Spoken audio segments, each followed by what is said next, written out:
अस्सलाम वालेकुम, मेरा नाम है श्वेता। अस्सलाम वालेकुम, मेरा नाम है इंद्र और आप सबका स्वागत है हमारे चैनल में। सो अभी हम मौलाना तारिक मसूद का मुफ्ती तारिक मसूद का वीडियो करने आने हैं। वीडियो का नाम है सुनो इफ्तारी के वक्त हर दुआ कबूल होती है। आइए देखते हैं। चलो देखते हैं। मुफ्ती तारिक मसूद के बयानात के लिए तारिक मसूद एक्सक्लूसिव को सब्सक्राइब करें। तारिक मसूद एक्सक्लूसिव।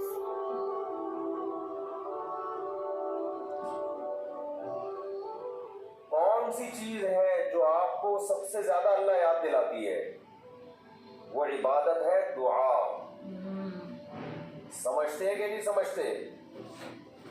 आज दुआओं में ज्यादा जोर नहीं है, बड़ा मसला है।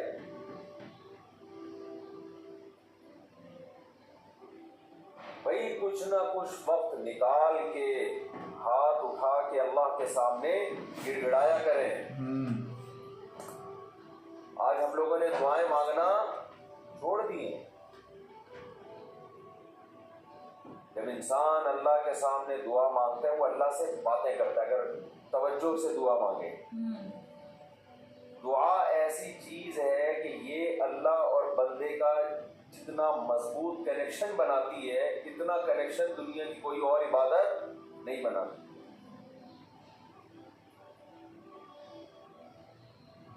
हमें शैतान बरगलाता है कि इससे मिल क्या रहा है तुम्हें, नजर तो कुछ भी नहीं आता, मिलता तो कुछ भी नहीं है। ये शैतान का बहुत बड़ा धोखा है। वो बंदे और अल्लाह के ताल्लुक को मजबूत नहीं होने देता। हजरत उमर रजी अल्लाह ताला अन्हु फरमाया करते थे कि मुझे इसकी ज़्यादा फिक्र नहीं होती कि मेरी दुआएं कबूल हो रही हैं कि नहीं हो रही। मुझे ज़्यादा फिक्र इसकी होती है कि दुआएं मांगने की तौफीक मिल रही है कि नहीं। दुआएं मांगने की तौफीक मिल रही है, इसका मतलब कबूल हो रही है।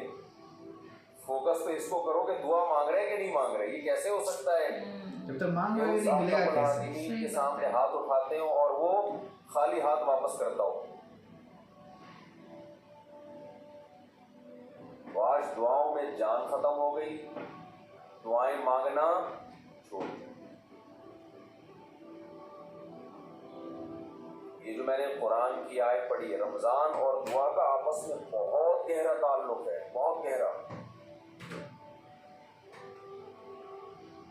जब इंसान अल्लाह के लिए कोई इबादत करता है, कोई कुर्बानी देता है, अल्लाह का नाम कुरान में है शकूर, कदरदान। शकूर किसे कहते हैं? कदरदान। आप थोड़ा करो, वो उसकी कदर बहुत ज्यादा करे। कुछ लोग नाकदरे होते हैं ना, आप कुछ भी कर लें उनके लिए, कहते हैं ना नाकदरा है, मेरी बात को वैल्यू ही नहीं देता, मेरे एहसान को वैल्यू ही नहीं देता।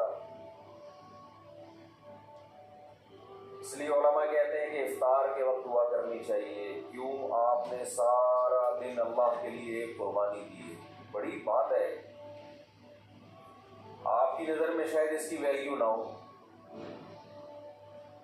अल्लाह की नज़र में इसकी बड़ी वैल्यू है कि मेरा बंदा ने मुझे देखा नहीं है और उसने सारा दिन मेरे लिए खाना पीना छोड़ दिया। क्या कर रहे हैं? मक्खी बंद कर रही है, लेकिन इतना ऐसे न पकड़े कि मक्खी से ज्यादा आप बंद करना शुरू कर दें। बस भाग गई, नाम ही काफी है। तो क्या बात चल रही थी यार? हुआ भी तो चल रही थी यहाँ। हाँ, इफ्तार की बात कर रहा था।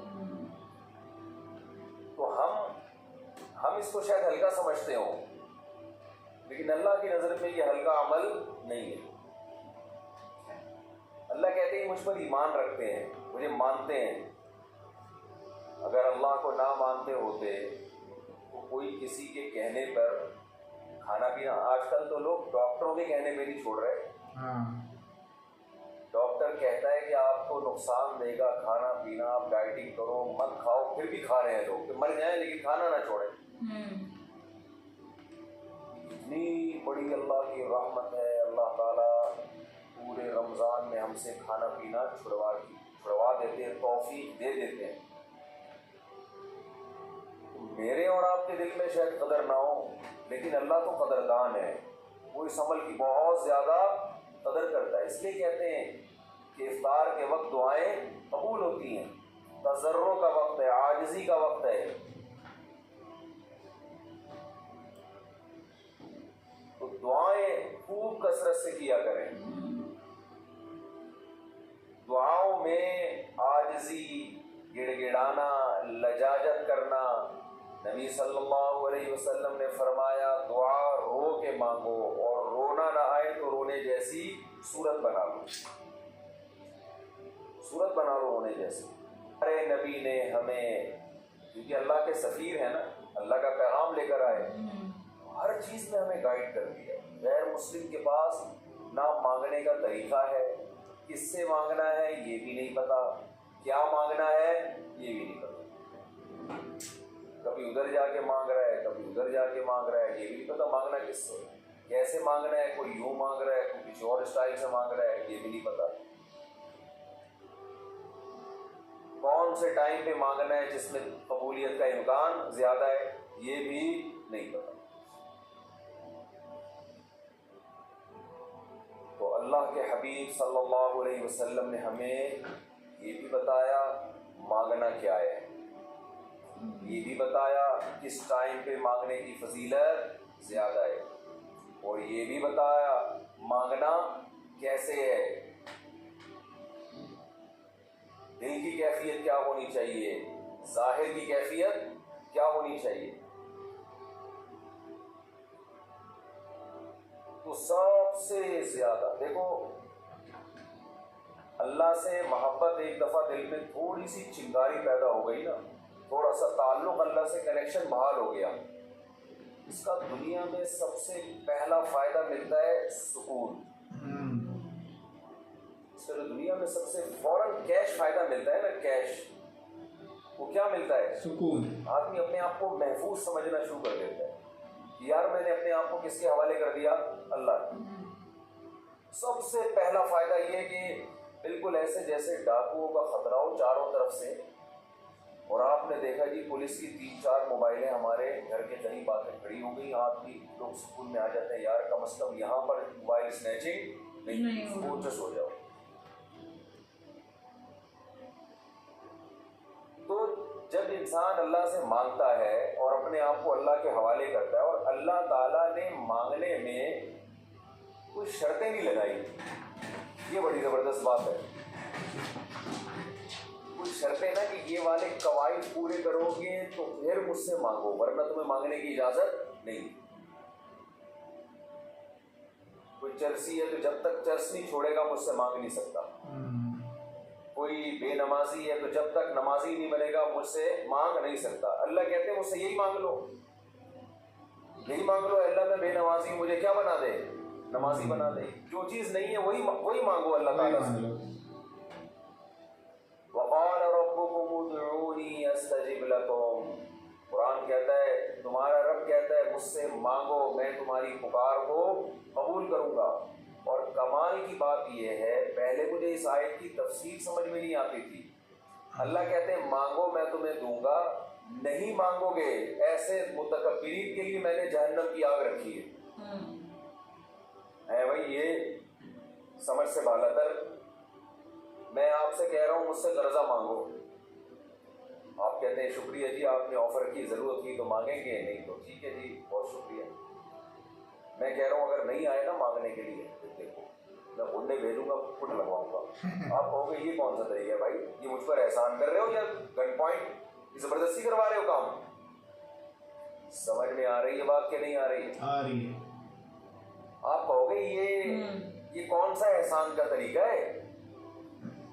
मैं आपसे कह रहा हूँ कि आप मेरी दावत पे आइएगा, मुझे बड़ी खुशी हुई होगी। आप कहेंगे थैंक यू, बहुत शुक्रिया आपने याद किया। तो मैं कहता हूँ अगर नहीं आए ना गुंडे भेज के मैं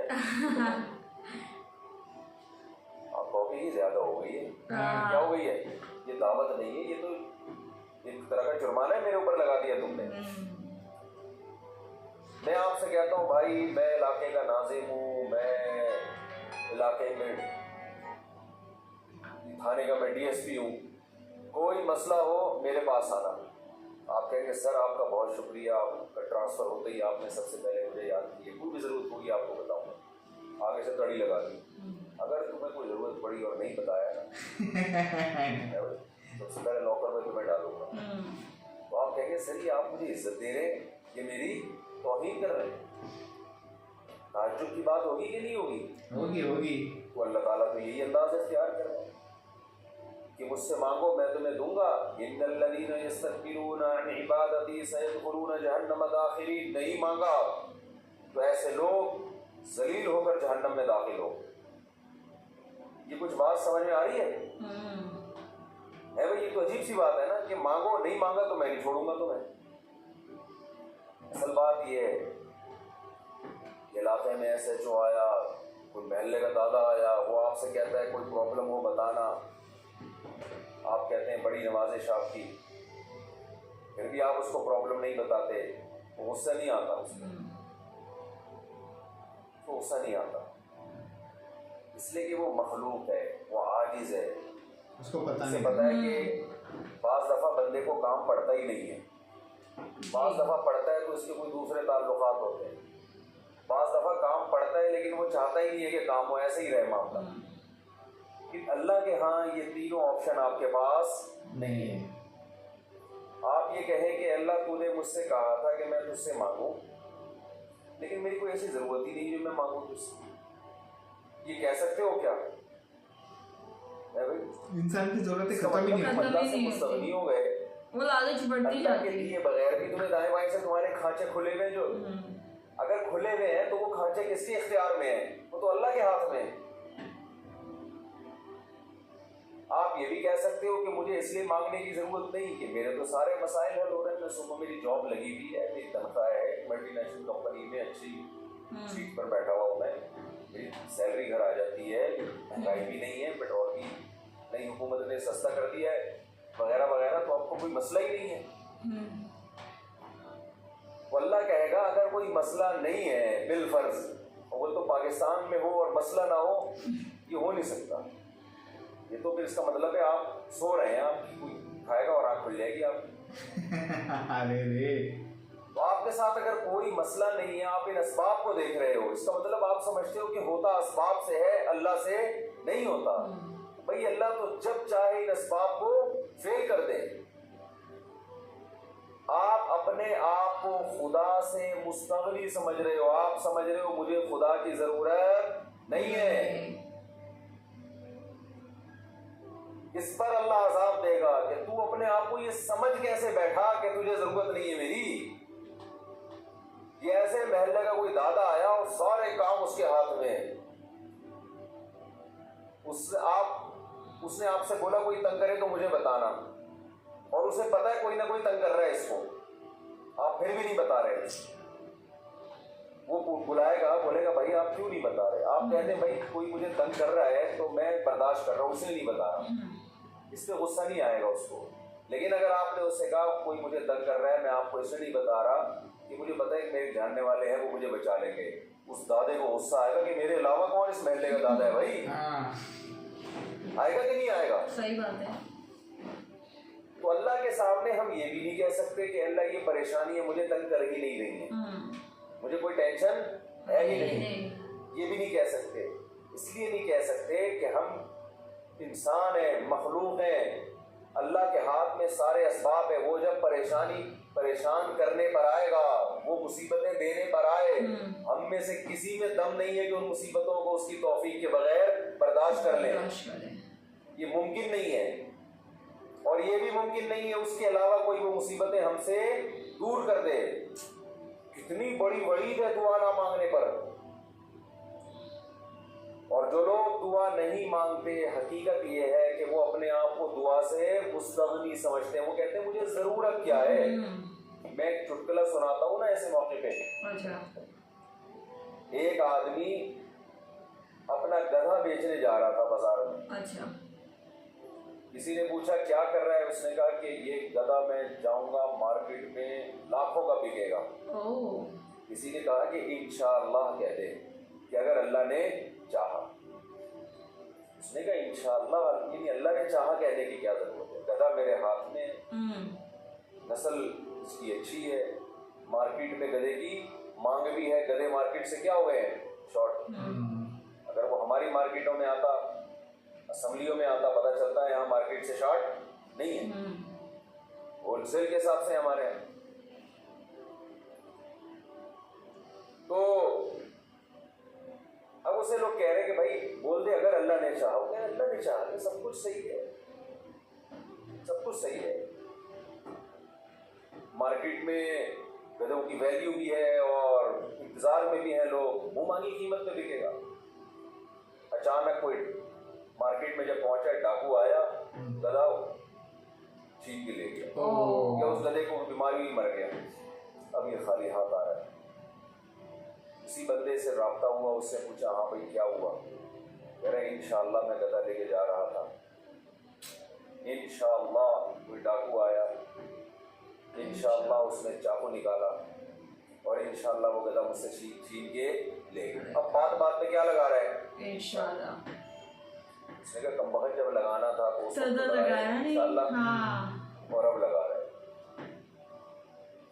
तो हम पर जब मुसीबत बढ़ती है हम कहते हैं यार अल्लाह कहाँ है। तो ये तो मुसीबत से पहले अल्लाह को पुकारो। जो अल्लाह को नहीं पुकारता, ये इसकी अलामत है कि उसकी नजर असबाब पर है, अल्लाह पर नहीं है। वो समझता है ये जैसे मैं कर लूंगा, असबाब को देखता है ना, वो तो कहता है खुदा क्या कर रहा है, गाड़ी के एक्सीलेटर पे पाँव रखो तो गाड़ी चलती है, ब्रेक पे पाँव रखो तो रुकती है, तो अल्लाह कहाँ है।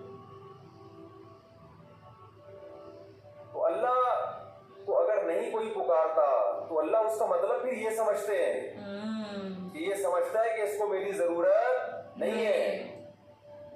बहुत बड़ा जुर्म है। बात बात पे अल्लाह से दुआ मांगा करो। पैगंबरों की कितनी दुआएं अल्लाह ने कुरान में नकल की हैं, बात बात पे दुआएं मांगते थे, बात बात पे दुआएं याद करें। दुआएं, एक किताब आती है मुनाजाते मकबूला, ये नाम नोट कर लें, क्या नाम है इसका, मुनाजाते मकबूला। हर किताब, हर लाइब्रेरी से मिल जाएगी, जितने भी कुतुब खाने होते हैं। मौलाना अशरफ अली थानवी रहमहुल्लाह ताला ने कुरान और हदीस की दुआओं को जमा करके एक छोटी सी किताब में लिख लिया है, एक छोटी सी किताबचे में जमा कर लिया है। कुरान की दुआएं और हदीस में जो दुआ, बहुत जानदार दुआएं हैं वो। अच्छा, दुआ ऐसी चीज है कि जब जिन अल्फाज से इंसान मांग रहा होता है ना, वो अल्फाज भी उसके दिल पे असर कर रहे होते हैं। तो उन्होंने बड़ा शानदार काम ये किया कि अब चूंकि दुआएं तो बहुत ज्यादा हैं, सारी दुआएं कुरान और हदीस की आप पढ़ेंगे तो एक ही इतनी लंबी हो जाएगी। तो उन्होंने उसको 7 हिस्सों में डिवाइड कर दिया। समझते हैं, हफ्ते के दिन, इतवार के दिन, ये 7 मंजिलें बना दी हैं उसका तर्जमा भी मिलता है, यानी वो दुआएं अरबी में और नीचे उसका तर्जमा। आप बेशक अरबी ना पढ़े, तर्जमा पढ़ लें। वो रोजाना का मामूल बनाए। उससे क्या होगा, आपको कुरान और सुन्नत की दुआएं याद होना शुरू हो जाएंगी। ओके, वैसी जानदार दुआएं, ऐसी जानदार, उन दुआओं में आपको लुत्फ आना शुरू हो जाएगा, चस्का लग जाएगा। कैसी कैसी दुआएं, देखो एक पढ़ के सुनाता हूँ। अल्लाह लना मिन खशियतिक मा तहूलु बिही बैनना व बैन मासियतिक। ऐ अल्लाह, हमें इतना अपना खौफ दे दे, हमारे दिल में अपना इतना खौफ डाल दे कि वो खौफ हमारे और तेरी नाफरमानी के दरमियान आड़ बन जाए। समझ में आ रही है बात? ज्यादा खौफ नहीं चाहिए। ज्यादा खौफ पैदा हो गया तो जिंदगी का मजा किरकिरा हो जाएगा। जब आपके दिल में किसी चीज का खौफ मुसल्लत हो जाता है तो लज्जतों से महरूम हो जाते हो आप। देखो, बच्चों के दिलों में इम्तिहान का खौफ होता है ना खा रहे हैं ना पी रहे हैं। कराची में तो ऐसा कोई सेटअप नहीं है, कोई खौफ नहीं होता। पंजाब में देखा है हमने, बच्चों के पेपर होने वाले, एग्जाम होने वाला है, दिमाग पे मुसल्लत कर लेते हैं। ज्यादा मुसल्लत करेंगे तो फिर पढ़ाई भी नहीं होती उनसे, हाथ पांव कांपने लगते हैं। कराची में अल्लाह का फजल है कि टेंशन, कराची में जितनी भी हुकूमतें रही हैं अब तक की रिपोर्ट के मुताबिक, उन्होंने ये बड़ा फायदा पूरे सिंध में अल्हम्दुलिल्लाह, ये सिंध गवर्नमेंट जब जितनी भी रही है अब तक, चाहे किसी की भी हो, तो ये अल्हम्दुलिल्लाह उन्होंने फैसिलिटी दी है कि कराची की आवाम को पढ़ाई लिखाई से अल्हम्दुलिल्लाह बिल्कुल फारिग कर दी। लड़कों में पढ़ने का रिवाज है ही नहीं। कुछ दिन पहले मैं आ रहा था सफर पे, तो कराची का एक लड़का वहां पढ़ने गया, बता ऐसे इस्लामाबाद, एबटाबाद में अच्छा कैडेट कॉलेज, मैं कैडेट कॉलेज में पढ़ रहा था। मैंने कराची में, नॉर्थ कराची में कहीं रहता था या नाजाबाद, तो वहाँ गया। उसने कहा भाई हमारे अब्बा अम्मा ने अच्छा फैसला किया, मुझे वहाँ एडमिशन करा दिया, मैं पढ़ लेता हूँ, छुट्टियों में घर आ जाता हूँ। तो वो बता रहा था कि कराची में, वो मुझे कह रहा था कि हम हैरान होते हैं कराची में जहाँ, तो वहाँ कोई है ही नहीं, पढ़ाई लिखाई की बात ही नहीं। कह रहे यहाँ आओ तो हर आदमी, मैंने देखा है पंजाब में हर बच्चा पढ़ाई की बात कर रहा है, सब पढ़ाई में आगे निकलने की कोशिश कर रहे हैं, कुछ बिजनेस में आगे जाने की कोशिश कर रहे हैं। यहाँ आओ तो पढ़े हुए कराची में अल्हम्दुलिल्लाह पढ़े हुए लड़के पूरी पूरी रात क्रिकेट खेल रहे हैं, और हमने बयान करके अप्रिशिएट कर दिया। वो कह रहे धब्बा लग गया तो और खेलो। हमने तो इसलिए खुशी का इजहार किया था कि चलो रोजा तो रख रहे हैं ना, ये मतलब थोड़ी था कि कुछ भी नहीं करो। अरे यहाँ अल्हम्दुलिल्लाह ये सहूलत है कि यहाँ आप पढ़ने के अलावा दुनिया का हर काम कर सकते हैं, और पढ़े बगैर आपको डिग्रियां मिल जाती हैं। वो अलग बात है, अपना भी बेड़ा गर्क और कौम का भी बेड़ा गर्क होता है। ना खुद कुछ आता है, ना तरक्की थोड़ी कर सकता है आदमी फालतू डिग्रियां लेके, वो पकड़ा जाता है कहीं ना कहीं। हमारे मशहूर डॉक्टर थे, जो बड़े अच्छे डॉक्टर थे, क्या है डॉक्टर थे, उनकी जाली डिग्रियां पकड़ी गई। लोगों ने कहा यार डिग्री को छोड़ो, बंदा में काबिलियत है, तो वो थोड़े दिनों में काबिलियत कभी ऐसी की ऐसी हो गई। जो अंदर से होता है ना, थोड़े दिनों में आदमी वो आ जाता है, आप छुपा नहीं सकते ज्यादा अरसा। तो जाली डिग्रियां जाली ही होती हैं, पकड़ा जाता है आदमी। बहुत सही बोला, जब तक मांगोगे नहीं ना मिलेगा नहीं। बहुत, और ऐसा मांगो कि वो खुद मतलब बोलते हैं ना, उनको खुद थोड़ा इसमें से पार्ट सुना हुआ था हमने दूसरे में, फिर आगे बहुत और डिटेल में बताया गया ऑफ कोर्स। तो वही स्टार्टिंग में थोड़ा सा ऐसा 2-3 लगा ऐसा सुना सही बोल रहा था कि वो बोलते हैं ना एक मुहावरा था ना, मुहावरा भी नहीं बोल सकते उनको, वो गधे वाली बात। वो भी एक सही लगे कि चुटकुला, हाँ चुटकुला वर्ड याद नहीं आ रहा था। वो भी सही लगे कि जब तक तुम मतलब बोले मांगोगे नहीं, इंशाल्लाह बोला नहीं ना, तो फिर क्या, फिर बाद में फिर जैसी प्रॉब्लम आई तो हर चीज में इंशाल्लाह बोलना। दुआ मांगो, दिल से मांगो, रोके मांगो, बोलते ना एकदम, वो सब है एकदम। तो बहुत अच्छे से, और इल्म का भी बाद में एंड में बोला गया कि एजुकेशन कोई भी टाइप की हो जरूरी है। सार्कास्टिकली बोला कराची का बोल रहे थे, जैसे गवर्नमेंट ने सब किया हुआ है ये वो ऐसा, तो सार्कास्टिक कभी ना कभी तो इम्पैक्ट होगा। उन्होंने वही बोला ना, फिर दिन में क्या फायदा जाली डिग्रियां लेके, वो आगे अपना ही बेड़ा गर्क करोगे, कौम का भी बेड़ा गर्क करोगे। सीधी बात है। बहुत अच्छा बयान था, और काफी दुआ में काफी एम्फेसिस था कि मांगना है, जब तक मांगोगे नहीं देगा नहीं। वो अलग अलग टाइप्स की दुआ भी होती है, कह रहे थे वो। ठीक है, अच्छा लगा। तब तक के लिए वीडियो देखते रहना, like subscribe, click on the bell icon.